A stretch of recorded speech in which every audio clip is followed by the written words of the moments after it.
नमस्कार दोस्तों,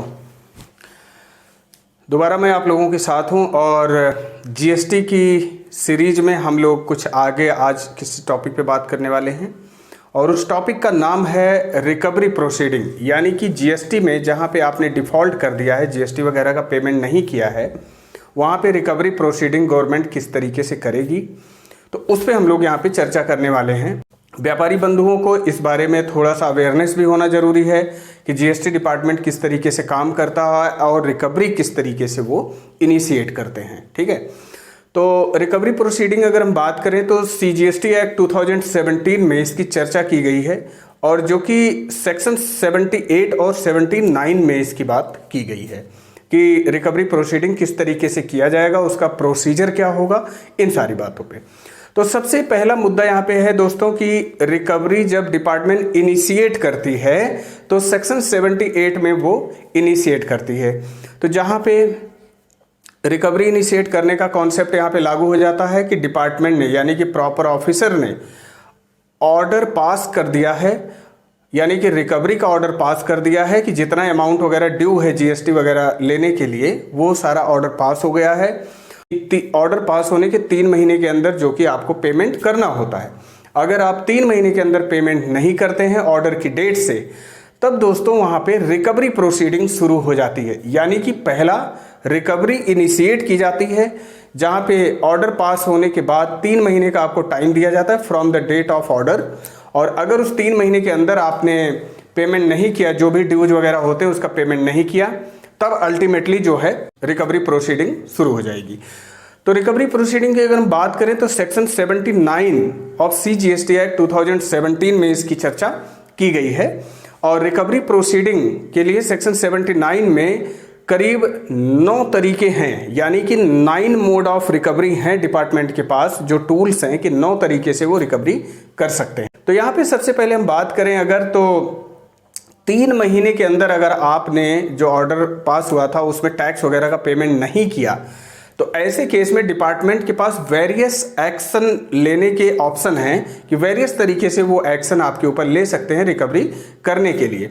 और दोस्तों एक बात और मैं बताऊं आपको कि यहाँ पे जो रिकवरी होगी वो आपके डिस्टिंक्ट एंटिटी से वो रिकवरी कर सकते हैं। यानी कि जो सेम पैन पे ऑल ओवर इंडिया कहीं भी रजिस्ट्रेशन है, ऑल इंडिया बेसिस पर हम बात कर रहे हैं, तो हर एक एंटिटी से आपकी रिकवरी की जा सकती है रजिस्टर्ड अंडर सेम पैन। ठीक, तो ये बात हो गई जहां पे रिकवरी सेक्शन 79 में डिपार्टमेंट इनिशिएट करती है।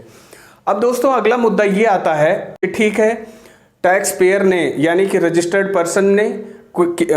पर्सन के ऊपर ऑर्डर पास किया डिपार्टमेंट ने, 3 महीने का टाइम दिया पेमेंट करने का, लेकिन टैक्स पेयर ने 3 महीने के अंदर वो टैक्स का पेमेंट भी नहीं किया। अगली चीज ये है कि यहाँ पे अगर 3 महीने लैप्स हो जाते हैं उसके बाद क्या क्या कहानी यहाँ पे होगा, तो डिपार्टमेंट एक या एक से अधिक मोड ऑफ रिकवरी यहाँ पे ऑप्शन अवेल कर सकती है। किसी भी तरीके से उनको रिकवर करना है पैसा, चाहे आपकी प्रॉपर्टी जब्त करनी हो, चाहे आपका बैंक अकाउंट सीज करना हो, चाहे किसी पर्सन के पास आपने इन्वेस्टमेंट कर रखा है वहां से उनको रिकवरी करनी हो, या इंश्योरेंस एलआईसी पॉलिसी वगैरह, कुछ भी एनीथिंग जो भी आपके पास है, जो भी उनके रिकॉर्ड्स में पाए जाएंगे वो सारी की सारी वो जब्त करने के लिए रेडी हैं। अब यहाँ पे जब्ती का मतलब ये नहीं, सीज तो करेंगे वो, लेकिन जितना उनका ड्यूज है उसी के बेस पर ही केवल सीज किया जाएगा अमाउंट, उससे ज़्यादा वो सीज नहीं करेंगे। ठीक है, तो यहाँ पे बात जैसा कि हमने बताया कि एक या एक से ज़्यादा तरीके से वो रिकवरी कर सकते हैं। यहाँ पे पहला जो रिकवरी करेंगे कि जो भी मनी वगैरह प्रॉपर ऑफिसर के कंट्रोल में है, ठीक है, आपके बैंक अकाउंट में, आपके एफडी में, आपके सेविंग अकाउंट में, आपके करंट अकाउंट में या पोस्ट ऑफिस सेविंग में, तो वहां से वो डिडक्शन कर लेंगे जितना भी टैक्स वगैरह ड्यू रहेगा। पहला मोड ऑफ रिकवरी ये है कि जो भी कैश वगैरह उनके कंट्रोल में रहेगा वहां से वो रिकवरी कर लेंगे। अगला रिकवरी है फ्रॉम सेल ऑफ गुड्स, ठीक है, under control of the proper officer, यानी कि प्रॉपर ऑफिसर के कंट्रोल में जो भी गुड्स वगैरह हैं वो सारा गुड्स वगैरह सेल करके वो उसकी रिकवरी इनिशिएट कर देंगे, यानी कि वहां से रिकवर वो कर लेंगे। अगला पॉइंट, तीसरा जो मोड ऑफ रिकवरी है दोस्तों, वो है रिकवरी फ्रॉम थर्ड पर्सन।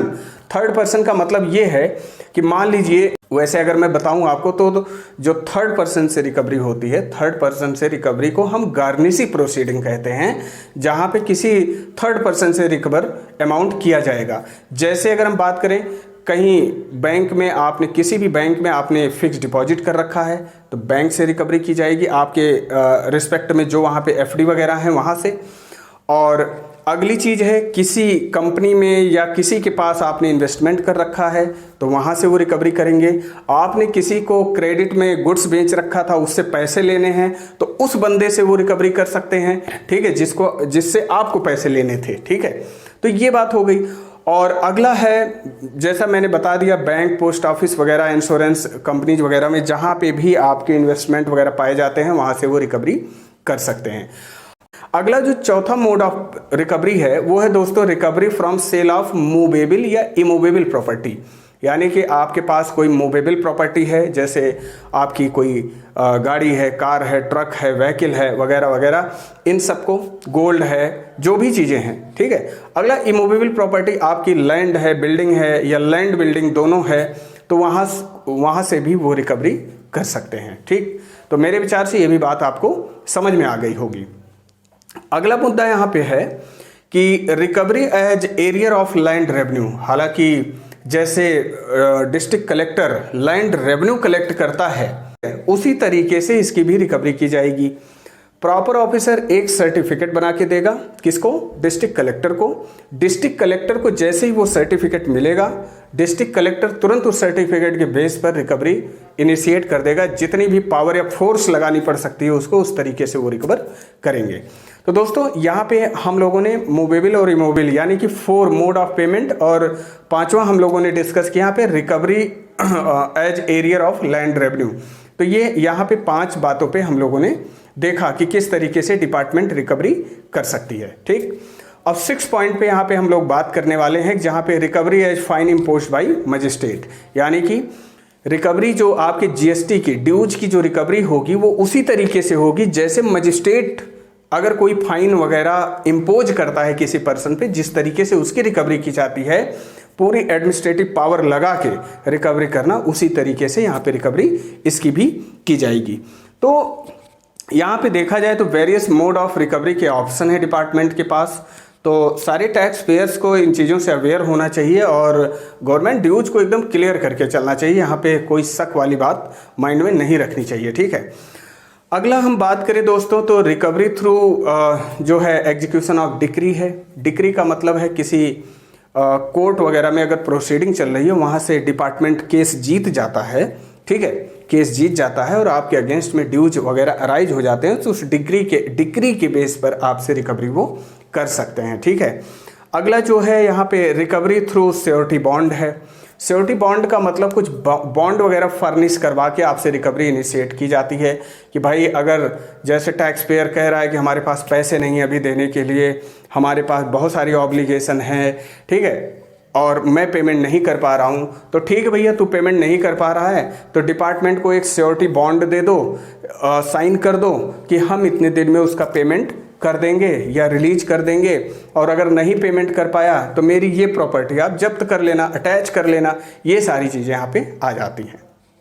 अगला है यहाँ पे कंपनीज वगैरह के रिलेटेड जो रिकवरी प्रोसीडिंग की बात होती है, यानी कि recovery from company in liquidation, कि जो कंपनियाँ लिक्विडेशन में प्रोसेस में हैं, ठीक है, इंसॉल्वेंसी बैंकरप्सी वगैरह के थ्रू अगर उनका लिक्विडेशन हो रहा है आईबीसी वगैरह के थ्रू, तो यहाँ पे दोस्तों क्या है कि जो कंपनीज वगैरह की प्रॉपर्टी होती है first charge of the revenue होंगी, यानी कि गवर्नमेंट रेवेन्यू पे उनका फर्स्ट चार्ज होगा। सबसे पहले जो भी उनकी प्रॉपर्टी वगैरह सेल होगी गवर्नमेंट की रेवेन्यू का पेमेंट वहाँ से किया जाएगा। तो दोस्तों जैसा कि यहाँ पे हमने 9 मोड ऑफ रिकवरी हमने बताया कि जहाँ पे सेक्शन 79 में GST department government of India आपसे रिकवरी कर सकती है इन तरीकों से। तो होपफुली ये बात सबको क्लैरिटी आई होगी सबके माइंड में कि किस तरीके से डिपार्टमेंट यहाँ पे रिकवरी इनिशिएट कर सकता है। तो दोस्तों उम्मीद करता हूँ ये वीडियो आपको बहुत अच्छी लगी होगी, और एक बस छोटी सी इन्फॉर्मेशन यहाँ देनी थी, क्योंकि बहुत सारे टैक्स पेयर्स ऐसे हैं जो चीज़ों से अवेयर नहीं हैं, वो बहुत ज़्यादा जीएसटी में इरेगुलर हैं, ठीक है, इरेगुलरिटी है उनके अंदर, कि वो टैक्स वगैरह का पेमेंट नहीं कर रहे हैं, अपनी जीएसटी रिटर्न नहीं फाइल कर रहे हैं। तो इसके पहले की एक वीडियो हमने जो है रिलीज किया था इसके ऊपर, जहाँ पे हमने बात किया था कि जो नॉन फाइलर्स हैं, यानी कि जीएसटी रिटर्न्स वगैरह जो फाइल नहीं कर रहे हैं, टैक्स का पेमेंट नहीं कर रहे हैं, या वो लोग जो अनरजिस्टर्ड हैं, या वो लोग जिनके रजिस्ट्रेशन को सस्पेंड यानी कि कैंसिल कर दिया गया है, तो इन पे किस तरीके से डिपार्टमेंट काम करती है, नोटिस कैसे इशू करती है, इन पे ऑर्डर पास करने का जो टाइम वगैरह था उस पर हम लोगों ने डिस्कस किया था, जहाँ पे 5 साल की टाइम वहाँ पे हमने डिस्कस किया था। इन बातों को अगर ध्यान रखा जाए, जहाँ पे सेक्शन 78 और 79 में जीएसटी ऑफिसर के पास पूरी पावर है, ये बहुत स्ट्रिंजेंट पावर इनको दी गई है कि एनी हाउ जो भी आप कर सकते हैं, आप जीएसटी को रिकवर करिए, टैक्स को रिकवर करिए, क्योंकि यहाँ पे गवर्नमेंट रेवेन्यू के लॉस की बात है, ठीक है। तो गवर्नमेंट अपना एक भी पैसा नहीं छोड़ने वाली है। तो दोस्तों, इस तरीके से आप लोग इरेगुलर मत होइए, अपने जो भी ड्यूज हैं, जो भी रिटर्न्स वगैरह हैं, उसको टाइमली फाइल करें। बहुत बहुत धन्यवाद फॉर वॉचिंग दिस वीडियो। उम्मीद करता हूँ आपको अच्छा लगा होगा। तो किसी भी एडवाइस या किसी भी इंफॉर्मेशन के लिए आप कमेंट कर सकते हैं, वीडियो के नीचे आप कमेंट कर सकते हैं और बता सकते हैं आपकी अगर कोई क्वेरी वगैरह होती है तो डेफिनेटली आई विल रिप्लाई, मैं उसका जवाब ज़रूर आपको दूंगा। बहुत बहुत धन्यवाद।